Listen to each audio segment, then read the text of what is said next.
Olá, está começando o programa interativo que põe você em contato direto com o Senado Federal. Bem-vindo ao Alô Senado. Hoje é dia de assunto de Estado com os senadores do Distrito Federal. E a gente ainda vai falar sobre violência, as rodovias de Pernambuco e sobre o reajuste das aposentadorias. O Alô Senado está no ar.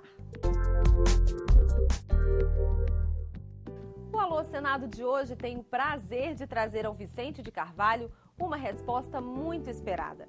Em dezembro de 2011, ele escreveu pra gente contando que tem 86 anos e passou a vida inteira pagando mais de 3 salários mínimos à Previdência. Mas hoje ele recebe menos do que 2 salários. O Vicente conta que vê os salários do governo sempre sendo reajustados, mas a sua aposentadoria não. Em fevereiro desse ano, ele voltou a procurar o Alô Senado ansioso para saber quando haverá esse reajuste. Vicente, para tratar de um assunto tão importante, o Alô Senado falou com 2 senadores, Paulo Paim e Paulo Bauer. O Vicente, o reajuste dos seus proventos de aposentadoria acontece na mesma hora, no mesmo momento em que são corrigidos o salário mínimo de todos os trabalhadores e também dos funcionários públicos. Mas, na verdade, há muitos anos se instituiu no Brasil um critério pelo qual os que trabalham têm um aumento e os aposentados têm um aumento um pouco menor. Isso chama-se fator previdenciário, diferenciado. Nós da oposição, tanto no Senado quanto na Câmara, e especialmente nós do PSDB, temos dito, e já fizemos isso no ano passado, que é preciso igualar os percentuais de aumento, tanto de um quanto de outro, do aposentado e do trabalhador. Mas, infelizmente, no ano passado não tivemos êxito, todos os aposentados precisariam ter resgatado essa condição de ter o mesmo aumento dos trabalhadores. Afinal, eles construíram o Brasil, como é o seu caso, e por isso têm direito a uma aposentadoria digna, a uma vida digna, quando já se encontrarem na inatividade. Vicente de Carvalho, eu já aprovei aqui no Senado os 3 projetos de interesse dos aposentados. O fim do fator, o outro que garante que o benefício do aposentado tem que ser corrigido todo ano, acompanhando o crescimento do mínimo, como foi o caso de janeiro, né? O benefício do aposentado subiu 6,2, o mínimo subiu 14,6.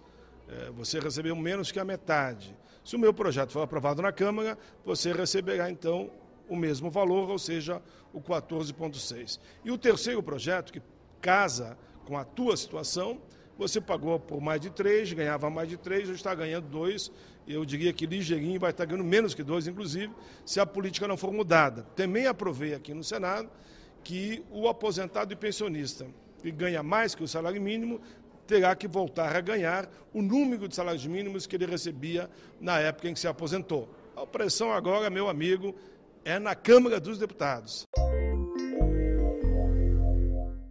Olha, eu gostaria de saber o que é que eles têm assim a oferecer na questão de apoio a essa duplicação da BR aqui 232. Olha, os senadores têm no escopo das suas atividades a obrigação de poder trabalhar pelas obras que são estruturantes para o nosso Estado. Eu reconheço que a 232 é uma rodovia tronco de importância fundamental para Pernambuco, não só pela sua força integradora, mas pelo papel que tem na própria circulação de pessoas e de mercadorias, de bens e mercadorias que são produzidos em todas as regiões de Pernambuco. Portanto, é uma obra muito importante. Nós temos sempre promovido gestões com o governo federal. Agora, particularmente, o senador Armando Monteiro defende que há uma outra prioridade que se coloca no momento, que é a duplicação da 423, que faz a ligação do município de São Caetano até Garanhuns. Eu considero que a 232 já chega até São Caetano e que, portanto, agora é fundamental atender prioritariamente um trecho de grande tráfego, que é hoje a rodovia 423, que liga o município de São Caetano a Garanhuns. No dia 5 desse mês foi ao ar o Assunto de Estado, o programa de debate ao vivo da TV Senado, que dessa vez conversou com a bancada do Distrito Federal. E como você já sabe, quem não teve a sua pergunta respondida ao vivo pelos senadores tem uma nova chance aqui na repescagem do Alô Senado. A primeira resposta vai para o Elimar Rodrigues Ribeiro, morador do Novo Gama, em Goiás. Ele conta que a recente licitação de transporte público, feita aqui no Distrito Federal, deixou de fora a região do entorno. O Elimar não concorda com isso e quer saber o que pensam os senadores. Com a palavra, o senador Gin Argelo. Concordo com você, Elimar, concordo com você, que não poderia ter uma licitação sem incluir o entorno. Mas por que não incluiu o entorno? Porque são linhas intermunicipais, são interestaduais, a divisa de Brasília com Goiás, mas não se preocupa não. Por quê? Porque se você entrar no site da ANTT, vai estar aberto lá, sugestões para o edital, que eles vão licitar todas as linhas de ônibus intermunicipais e interestaduais do Brasil. Então, por isso que não entrou na licitação, porque as linhas aqui é somente do Distrito Federal. Então, o Distrito Federal não tem autoridade de licitar a linha no estado de Goiás. Então, pode deixar que você, daqui 60, no máximo 90 dias, vai ter notícias dessas licitações e vamos torcer para que novas empresas venham fazer concorrência para as empresas que atendem hoje o entorno, assim melhorando o serviço público. A internauta Leiliane Rebouças pergunta: por que Brasília está indo na contramão da sustentabilidade sem uma frota de ônibus elétricos? Quem responde é o senador Rodrigo Hollenberg, que é o presidente da Comissão de Meio Ambiente.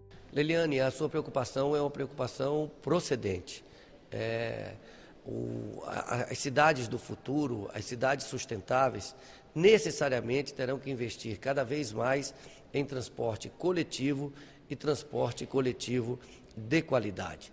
É claro que, do ponto de vista emergencial, nós precisamos refazer as concessões para o transporte coletivo no Distrito Federal, ainda utilizando o transporte rodoviário. Mas o transporte do futuro é o que vai utilizar cada vez mais trem, veículo leve sobre trilhos e ônibus elétricos. Mas eu agregaria mais uma inovação.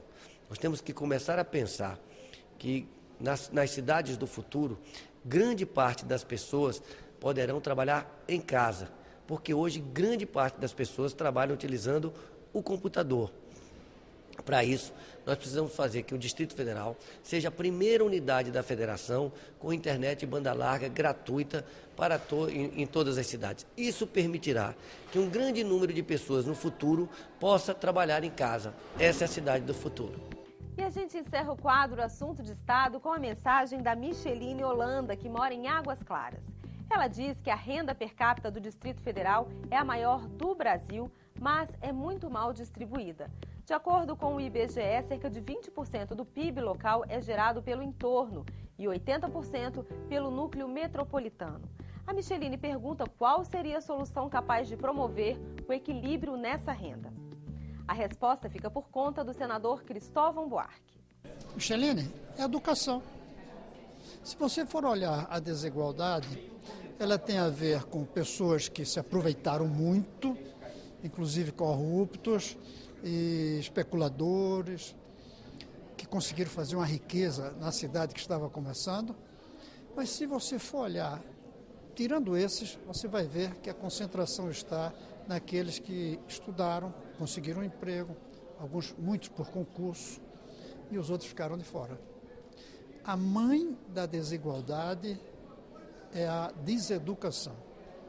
A mãe da igualdade é a educação igual para todos. E lá do Rio de Janeiro, Carlos Eduardo de Carvalho manda sua mensagem. Ele conta que, segundo o levantamento feito pelo governo federal, a cada 10 minutos morre uma pessoa assassinada no Brasil. O Carlos diz ainda que, na pesquisa, 3 países apresentaram um índice de violência próximo de 0: Áustria, China e Japão. Ele pergunta aos senadores por que não tomar esses países como exemplo e aplicar no Brasil as mesmas políticas de segurança. Carlos Eduardo, o Alô Senado levou a sua pergunta para o senador Vital do Rego. Carlos Eduardo, é uma questão de prioridade.